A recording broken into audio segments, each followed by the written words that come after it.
You there? Yeah. Okay. Hold on. Sorry. I apologize, man. Sorry about that, bro. Thought I have to give you a little buzz. How's it going, man? Hey, good. Awesome. Let's just get right to it, man. I Yeah, like getting right straight to my hanging out debates. I don't here. like chit chatting too much. So So this is not a real strong debate, yes, but yeah, definitely. This is a agreed upon debate for viewers.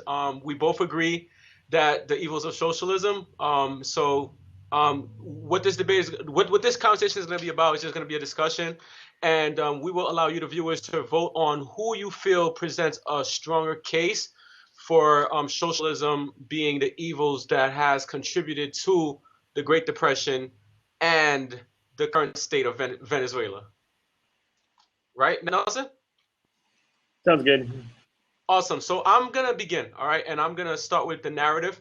And I believe I should start with how I was taught in school, because I believe this is what has really contributed to a lot of millennials believing the virtues of socialism, thinking that it's a virtue. And so the narrative learned in school was that the stock market crashed in October of 1929. Hoover, the Republican, refuses to intervene, instead lets the free market deal with the problem, and the economic downturn morphs into a catastrophic decline. Here is the proper take, and I deviate the status quo narrative a bit. The stock market did crash in October of 1929. I agree, and the economic downturn that followed did lead into the Great Depression. But hold up and time out. It wasn't because, as taught in school, Hoover was a small government man like his predecessor, Calvin Coolidge. Herbert Hoover was no small government guy. Here is why.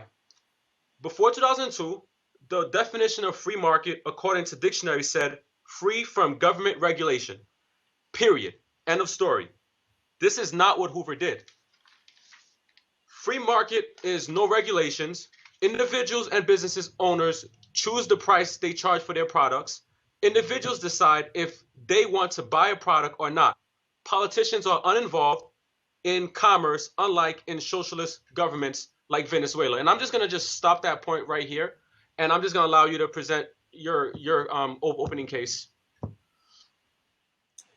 Yeah, I mean, you had some good millennials. I think 51% of millennials don't like capitalism, according to a poll that just came out recently, and they view socialism very favorably, but they don't understand what socialism is. You ask them, I mean, the person that's asking them, what do you think of socialism? Oh, it's great. What is socialism? They don't have any idea, right? They just think, oh, kind of a Bernie Sanders model of socialism, which is what Venezuela is actually modeled after. I think he got all his ideas from Chavez, but we can get into that later. I would say that yes, the general idea is that the crash, and then of course you can read Steinbeck's Grapes of Wrath, and he blames it all on weather.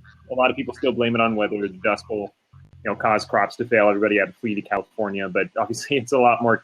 We've had droughts before. Australia's in a drought, but they're not in a Great Depression. So there's a lot more to it. 29, the 20s were a booming time. You had an expansion of a lot of production stuff, but the only thing that I would probably input into this is in 1927, I think it was, Hayek and Mises were looking around and they were seeing this boom, and they thought that a bust was coming. But everybody was like, hey, it's boom times. It's the greatest time in history. And the 20s was up to that point. But they saw that a lot of the boom was created by credit, right? So there was a lot of credit. And this is something that I got into with Joe. Is the idea that the Fed is central planning. The Federal Reserve is a socialist style system. It is central planning. They set interest rates. They print money. According to Ben Bernanke, we print money, unquote, right? He said that he said they didn't, and then 22 months later, he said they did on CBS 60 Minutes. But so, anyways, what they did is they saw that, and they said something's wrong here. We're expecting a bust, and sure enough, in 1929, you had a stock market crash. There was a recovery in 1930. We were pretty much back to where it was for the most part, and as you said, what happened was that Herbert Hoover got in bed with the unions. He price fixed. And what happens when you price fix? I think it's a book, 4,000 Years of Price Fixing, or it's something like 40 40 centuries of price fixing. Wow. I think something like that. And That's it goes back through Rome. And yeah, it goes what happens when you price fix. And that's what's going on today is you have a lot of central planning, price fixing, things like that. I hope to actually get into the details of it, you know, in this discussion. But I'm gonna just continue. I would like to get into Venezuela now. And so in Venezuela currently, according to my research, a new business can take months and even years because of a multitude of regulations that are designed to line the pockets of politicians and bureaucrats, which is why costs for products and services are too high currently for the average citizen, and they're waiting in lines. And it's mostly due to that. Currently, if you live in Venezuela also and you're not politically connected, you probably want to leave. Government regulation is rampant and very controlling.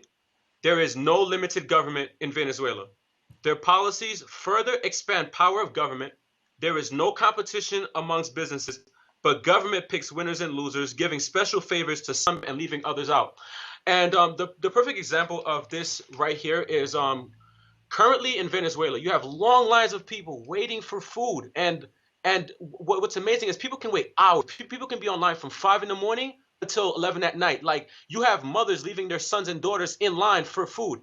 And you know what's so like completely corrupt about big government is that these same bureaucrats they've elected, and the people that are politically connected to them, their friends, hence, these people, they get to come like ahead of line. They get to skip everybody. So they're there from like 4:30 in the morning.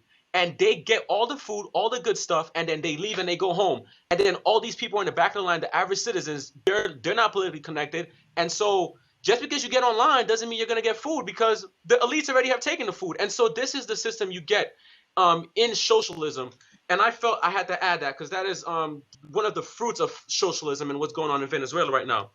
And if you really look at it, it really doesn't add up. You mean Venezuela has abundant natural resources, but yet their people are poor and struggling to buy basic necessities. The reason for this, as I mentioned, is because of corrupt governments and policies that destroy the incentive to produce, which is socialist policies. Venezuela has vast oil and mineral reserves, but the shortages exist because, as I said again, I'll constantly emphasize it, socialist policies. The United States now, unlike Venezuela, is wealthy today since the Great Depression that hindered its growth, because its government obviously stays out of the way of its citizens. Because it's logical, it's a logical explanation.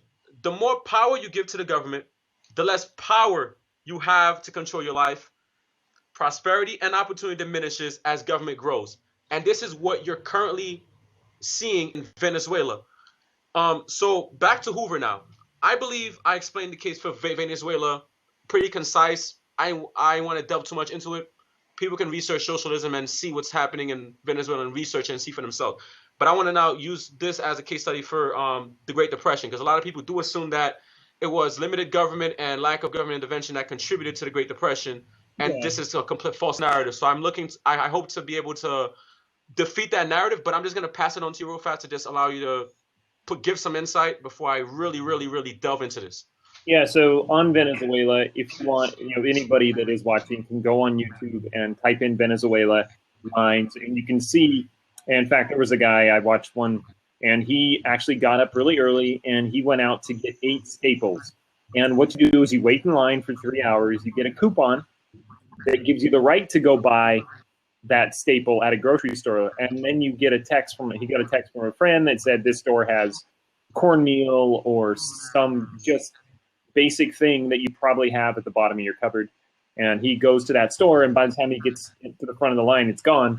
And part of the reason is, as you mentioned, the corrupt officials. They're actually called the collective, and they go in to the front of the line, and they steal everything, and they take it back to the leaders of the country. The richest man in Venezuela was Hugo Chavez before he died. Now it's his daughter that inherited all his wealth.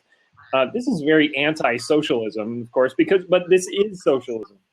No, you mean this is pure? No, you mean this is pure example of socialism, not anti-socialism? No, that's what you meant to say. It's the idea of socialism is the government. Well, it's the government owns everything, and it supposedly shares everything, right? That's right. What always happens in socialism is the government it doesn't share anything. It just takes everything. And the people right. that have power in government, power corrupts absolutely, That's and right. they just take everything. And that's what happened. What he had is Venezuela. Chavez, he promised the people he would steal all the oil, and he did just that. He stole the oil from the people that owned it. He collectivized the property. You can see this back. This is what the Great Famine in China. You know, they collectivized the farms and people starved because there's no incentive to work and you can't. But what he did is he took everything. He kicked out the competent and the relatively moral individuals. See Zimbabwe, same thing happened there. He kicked them out. Corruption exploded. What they did is they took the oil money. As you said, this is a vastly wealthy country. This is one of the wealthiest countries on earth, but it's one of the poorest countries on earth. Yep. And it's absolutely insane that it could be that way, but that's just the social. You look at Africa. Africa is the richest, as far as natural resources, it's the richest nation on earth, but it's also the poorest continent on earth. Not nation, but poorest, richest continent, but poorest continent. And it's because they just took the oil. What they did in Venezuela is they took the oil fields instead of putting money back in, like with your car, right? So imagine you just put gasoline in your car and you drove people around all year. You never changed the oil. You never look at the brake fluid. You never did any maintenance. You never put new tires. You just drive the car around. You put gas in it for 10 years. You know, the thing's going to break down. And that's what happened to the oil equipment. They can't even pump it. The electricity stations are so poor they can't even pump the oil. So they're down at a very, very low level of production because of how poorly maintained the field. Because they were just stealing everything. So, yeah. Great. Of course, the shortages come from price controls and stuff. So, yeah. Correct. Now, now to delve into the United States Great Depression. My research shows that it was Hoover's obsessive meddling that provoked the Great Depression. Here is Hoover's background. Hoover was a successful mining engineer before he got into government. He believed that almost anything could be engineered, and he brought that philosophy to the economic crisis of 1929. And as a result, he was the wrong man for the job at exactly the wrong time. Hoover distrusted the free market. He knew that unfettered competition forces companies to lower prices, but he also believed lower prices led to lower wages. In November 1929, a month after stock market crashed, Hoover, the president, not the successful mining engineer, called a meeting with top CEOs of major American industries. These men were Henry Ford of Ford Motors, Alfred Sloan of General Motors, Pierre DuPont of DuPont Chemicals. It was there Hoover set the directive. He encouraged the CEOs to keep wage rates at current levels, minimize the layoffs. If you must, Henry Ford, reduce manpower, do it through work sharing. So he encouraged Henry Ford to reduce manpower by doing work sharing. Now, what is work sharing? It's in essence saying you have two workers, work half a day each day, or have them work every other day. So that's work sharing in a nutshell. In return, now in this negotiation for maintaining wage rates and sharing jobs that the CEOs agree with Hoover, Hoover promised the CEOs he would convince their workers not to strike. So here you have it. Labor agreed not to strike. Industry agreed not to cut wages. Henry Ford sweetened the deal by raising wages. Now, you would have thought this would work. Wrong. In 1931, prices for industrial goods declined. The economy-wide deflation is to blame, brought on by the Federal Reserve tight money policy, which you addressed in one of your earlier points. People didn't have the money to buy goods and invest in companies. So now, this is an important point I'm going to make here. Very, very important. Hoover signed the Smoot-Hawley Tariff Act of June 1930. You can research this act. This act raised tariffs on imports to the highest levels in over 100 years prior to 1931. America's trading partners retaliated by placing tariffs on American goods. As a result, American exports got cut in half and industrial goods declined sharply as the Depression deepened. So here, I give an example of government intervention. So as the Depression deepened, Hoover asked for permission to cut wages, but no, the CEOs now asked Hoover, can they cut wages? Because he was doing all this like trading war. So he was like, yo, bro, can we just cut the wages at this point? Because we don't want like we would love for these people to keep their jobs. And Hoover basically said, no, just keep it as it is. After he already got involved, that should have been his attitude from the beginning. I'm gonna stay out of this and I'm gonna allow you guys to do it. But he got involved, and all of a sudden he didn't want to get involved anymore once things got bad. So here is the quote from Hoover that he said. He said, if we cut wages, they'll be held to pay with the unions. By 1931, the economy went to shambles. Industry broke their deal by decreasing wages and increasing layoffs. Unemployment soared in 1929 from 3.2% to 23.6% in 1932.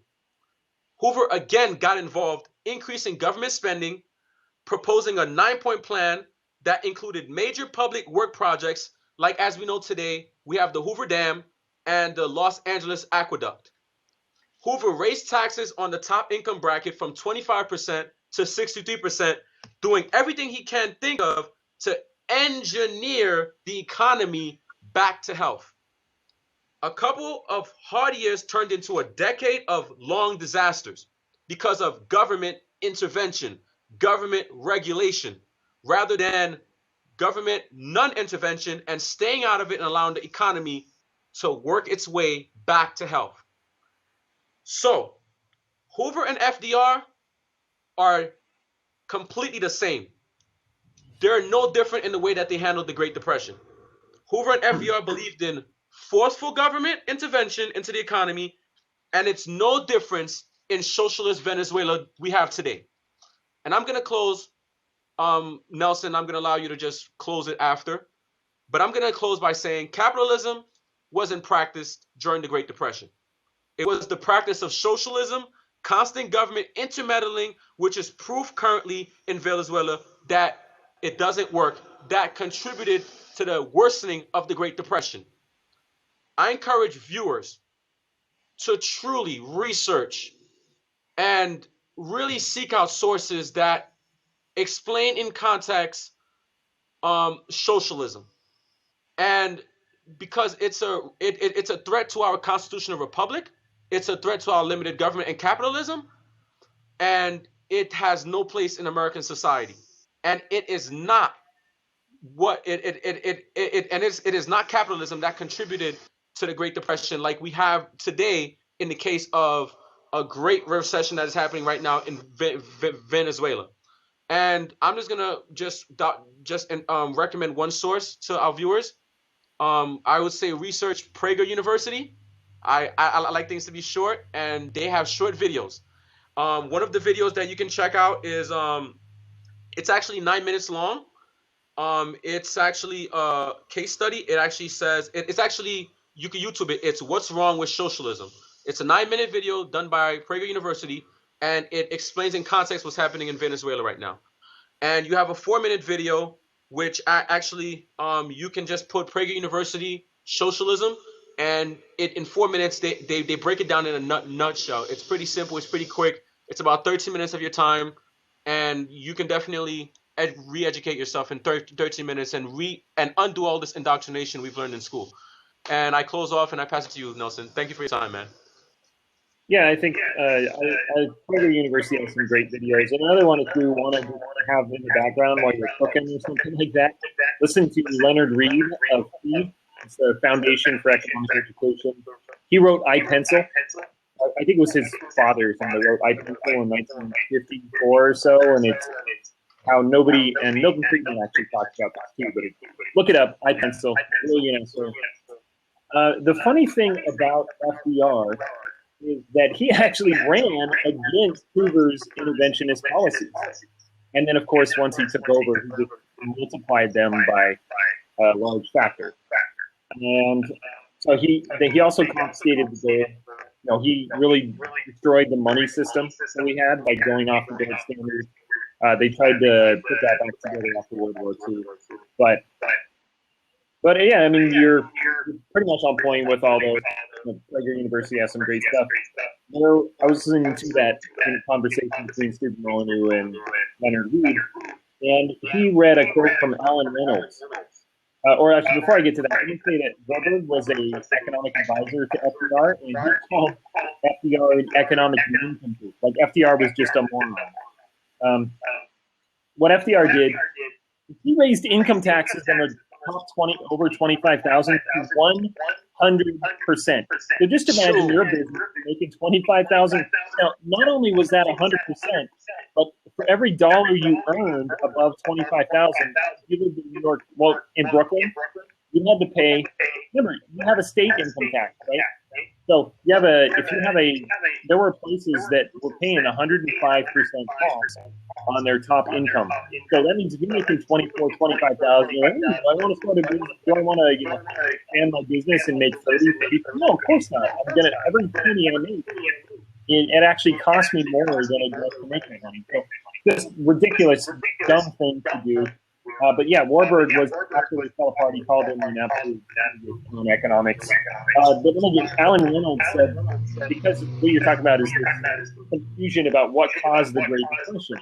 And Alan Reynolds said the failure to explain the Great Crash caused a great fear that, and I'm not direct quoting, but he said that the failure to explain the Great Crash caused a great fear that a great crash could occur at any moment. So this idea that there's all these opposing views of what happened, why did the Great Depression occur, what caused it, what pulled us out of it.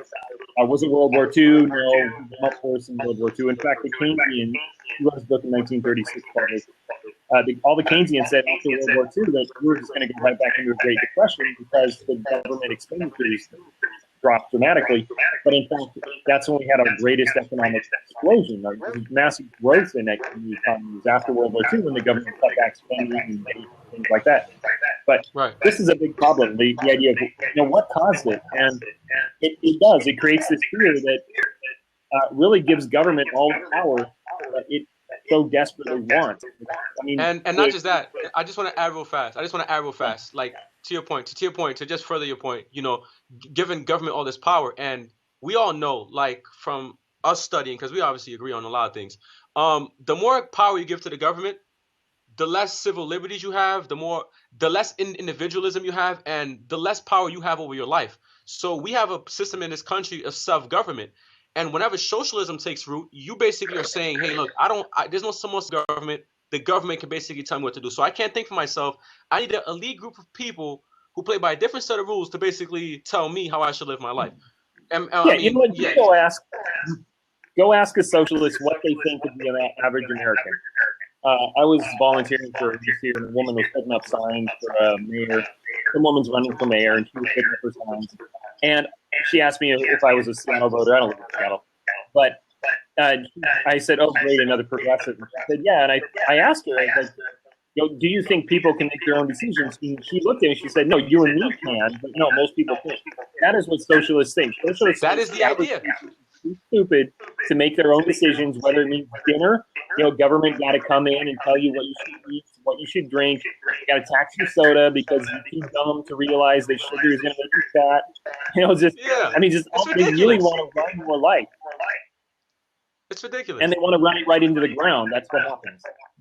So that's exactly the thought. I mean, that's a great example. I'm glad you shared that testimony, because that is the thought process. They run their campaigns. We're gonna fight for the people. We're gonna fight for social justice. And when you really look at their policies, what they really do is they really diminish your ability to really exercise self-government, to really exercise the income you earn.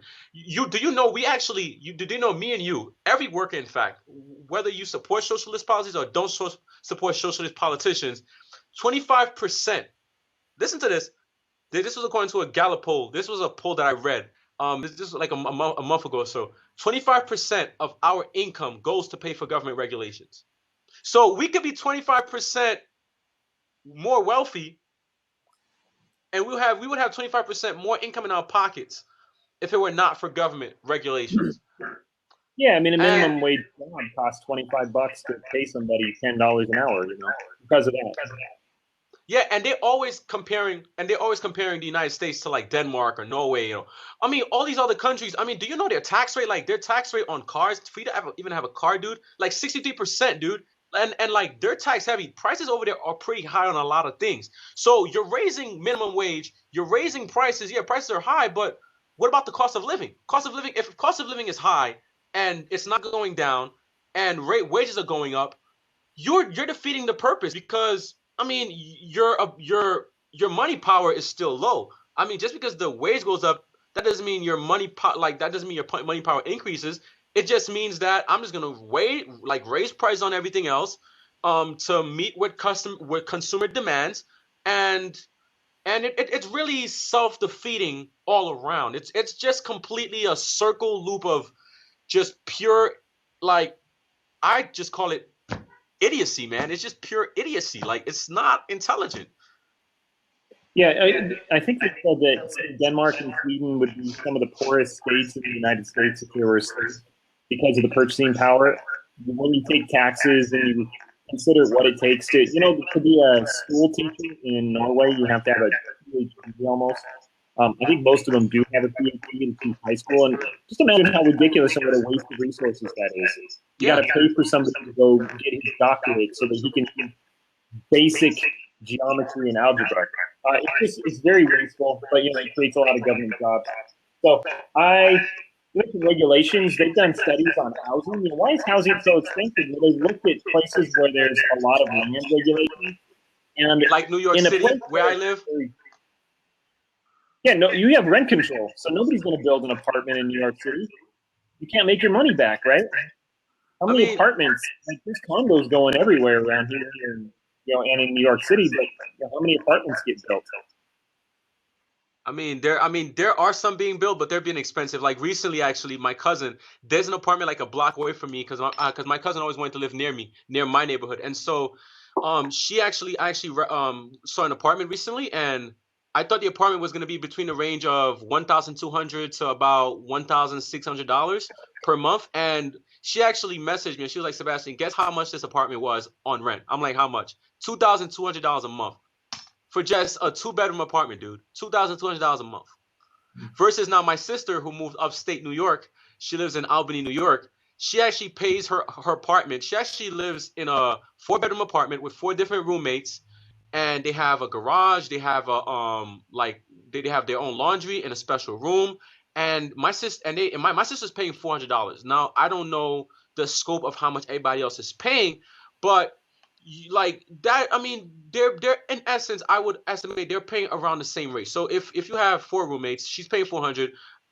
I would say the others are probably paying at most probably $600. So you have at least 18. You have $2,000 for that particular apartment, which is lower than a 2-bedroom apartment you have here in the inner city of New York, where it's very, very progressive in nature, and high government regulations and socialist policies are rampant, and it could be lower. I just give an estimate. I mean, who is to say that they're each not paying $400 for their room, paying about $1,600 versus the $2,200 here? And I'm not familiar on what kind of policy, but I mean, my guess is that, being it's New York, I would say that area is pretty liberal. I would say it's a socialist, hard socialist, economy there, and policy. So you have very heavy rent control. There's rent control and there's rent stabilization in New York City. And yeah, you have about a 1% vacancy rate. So if you want to look at that meme, watch old Seinfeld episodes, Sex and the City episodes, any thing that was filmed in New York City is going to show you what happens trying to buy an apartment. It's impossible. Seinfeld did a great one. You can watch Walter Williams on rent control. One of my favorite guys. Yeah. So back to the regulation cost of building a house, the difference between the price of the house and the cost to build it, about 90 to 95% of that in high regulatory environments is from regulations itself. Whereas you'll only have a 5 to 10% increase in the cost if you have a low reg environment like Texas or places like Arizona, probably Montana, Idaho, very low regulatory environments, very cheap to live there, incredibly cheap to live there. There's supply and demand part of that, but regulations at a lot of cost. I did want to bring back something about Venezuela. So there was a story about a shooting in a pharmacy, and a guy walked into the pharmacy. He walked up to a young guy, said, "Give me your phone." The kid said no. He pulled his gun, shot him dead. Walked over the body, and nobody did anything. Like, people just walked together, stood in line. Why did they just stand there and watch the guy pick up his cell phone and walk out? Because, quote, the line is everything, unquote. That's what people said. The idea of getting out of the line to help somebody is abhorrent to them, because the line, you wait in line for 4 hours with the idea that you might be able to get toothpaste. But that is something that you can trade and hopefully survive a little bit longer, one more day. I mean, that's how cold-blooded socialism is. You say socialism is scary. No, socialism is pure, unadulterated greed. Yep. Because there really is just greed. So, Bernie Sanders said, lines are a good thing. In other countries, only the rich people get the food. That's ridiculous, because in capitalist societies, everybody gets food. Find me somebody in America that's starving. And not just that. Waiting for them. And not just that, business owners get to control their own prices. I mean, they get to control their own prices, and this is why you have milk. Milk can cost like $3 or so, and like, you go to Venezuela, I think milk is like $26, dude. Like, and like rice, eggs, like a dozen eggs like $300. Toilet paper is not $300. Well, I don't know about $300. I don't know about $300. Well, let me say, business owners don't control the prices. They are subject to what people will pay for the goods, right? Correct. Yeah. So, but they do. I mean, yes, you're correct. The idea there is correct. The business owner can charge whatever he wants. He's subject to whether or not people are going to pay it. But yeah, in Venezuela, and it happened in Zimbabwe, it happened in ancient Rome, is the government declares you will not pay more than. In fact, in the Great Depression, the government said you will not charge less. In fact, the person was prosecuted for charging 35 cents to tailor a suit when the government said you can't charge less than 40 cents. And you see, that's the.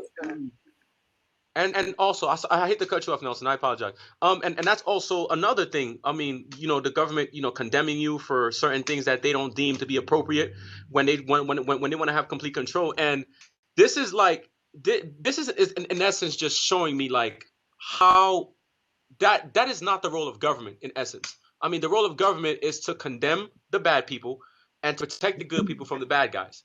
But when you have government now trying to regulate, like condemning you for doing an action that should be completely self-right because of self-government, which they lack, that's when that's when that distinction and that line has to be drawn, and so there are no boundaries in socialistic countries and governments. There's no boundaries. The government is basically God in essence. It's basically the God, and this God just basically knows what's best for you rather than for yourself, rather than your creator knowing what's good for you. And what we have here with limited government, we have when the government is actually doing its roles, when we have government leaders who are actually implementing constitutional principles of limited government, we have the government's only job is very limited. Like, it's a very limited resource. It's not big. It's not controlling what education you have. It's not controlling how like your business, your private affairs and business. It's not controlling like there's a Department of Interior Affairs. That department should be completely wiped out. Department of Homeland, the Department of House and Urban Development. Like, when government is really functioning, it's very limited. It's responsible for national security, federal department, safety. And I mean, really, government's job is not really that expansive as you see in countries like Venezuela. If Venezuela were just to, and I'm focusing on the result now, if Venezuela were to just modify their policy, the government leaders stop intermeddling in the affairs of the Venezuelan people, and just step out, get regulations out, and just allow the economy to just function, we will see a recovery. It may not be instant, but it may take a couple, like a decade or so, before a full recovery takes place, where we can have a economic boom like we had in in Brazil back in 2014 before they started implementing socialist policies.